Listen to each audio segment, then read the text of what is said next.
Well, my friends, what we see here is the New York Knicks exposing themselves. You know, they had a very great game, I can't be against that, but the Miami Heat just exposed their biggest problem. In the beginning of the playoffs, I only hear that of Miami. Jimmy Butler. Jimmy Butler. Jimmy Butler. Jimmy Butler. Jimmy Butler. Jimmy Butler. Jimmy Butler. And okay, I know that's kind of fair, having the consideration of his brilliant performance against the Bucks.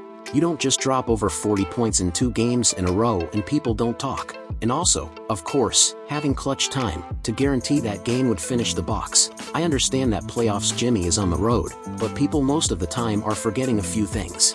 First of all, Miami is a totally different team this season. In these playoffs we saw that it basically doesn't matter how the teams played before. Half of the bracket who finished the season with a lower seed won the first series. We can see here how this difference impacts the teams. Right here, we can see the Miami plus-minus in the regular season. And now, how much they upgraded to the playoffs. They went from minus 0.3 to 4.5, it's huge. While the Knicks went from 2.9 in the regular season to 0.8 in the playoffs, which is a huge downgrade. I know we can't really say basketball it's math, but let me show another thing that I truly believe makes all the difference in these playoffs. This is the Miami Heat stats in the playoffs playing at home or on the road, having a very good playing at home and not so bad on the road. And this is the Knicks stats in this playoffs at home or on the road, having a huge downgrade on the road. And well, Game 6 will be at Kaseya Center, so it's gonna be a lot harder for the Knicks. First of all, let me show why Miami has more potential than the Knicks here. If Jimmy Butler hadn't hurt his ankle in Game 1, the Miami Heat probably would sweep the Knicks.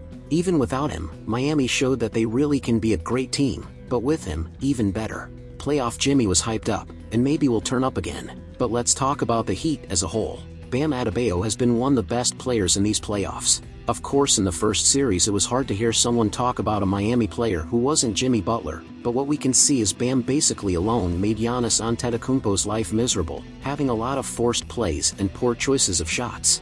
Right now against the Knicks I want to focus on his offensive performance.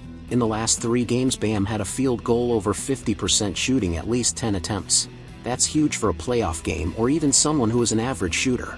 Kyle Lowry is also bringing a lot of experience to the table. It seems that he's back in his prime like when he was in the Raptors. Lowry didn't bring a lot of numeric stats, but his game rhythm made good choices and opportunities for his teammates, opening spaces to pass, and free shots on the mid-range. And a huge appearance that we had in the first series was Duncan Robinson, and it seems after this last game he's going on fire again. In the first series against the Bucks, Duncan Robinson had a 3-point field over 70% shooting over 15 shots. That's insane! And well, if we look how he did against the Knicks so far is very below his potential. Only in the last game he got an average of 50%, but the other 4 games, he had a poor range. And well, Kevin Love seems to like this play so much that he did with LeBron, so he still continues to do it and has been a great type of play. Easy, and of course, very useful. And now, for last but not least, let's take a quick recap in the Knicks Game 5, where they won, and why they're gonna lose. Jalen Brunson was huge, shut up to those who said he wasn't worth $104 million. And I'm sure Luka would repeat again when the reporter asked if he misses Brunson. A lot. He had 38 points, 9 rebounds and 7 assists, even not mentioning that his field goal was over 50%, which was very big for the point guard. But we need to keep in mind that he had to play 48 minutes, which is really exhausting even though he is young. But I really doubt that he can pursue this field goal range for more than 2 games to beat the Heat, and also, it might be hard to play another game 48 minutes on the road. Second player was Julius Randle. The guy was precise. He made 4 of 7 attempts from the 3-point line, having over 50% field goal. But let's see this. It's not common for him to have this 3-point percent, and I really don't think he can do it again on the road. And last but not least was Quentin Grimes. He also needed to play 48 minutes to win this game. Even though he wasn't numeric in the game, he had a huge impact on the defense, annoying the Heat's offense, bringing a lot of problems to them. But this is a lot to maintain for the other 2 games. At least I don't see the 3 of them doing this again at the same time. They would need to keep the whole team tight and play very smooth, or some player will need to become a new Jimmy Butler in the first series for the Knicks. And well, I am sorry for the Knicks fans. But next game at Kaseya Center, Jimmy Butler and the Miami Heat will crush the Knicks' dream.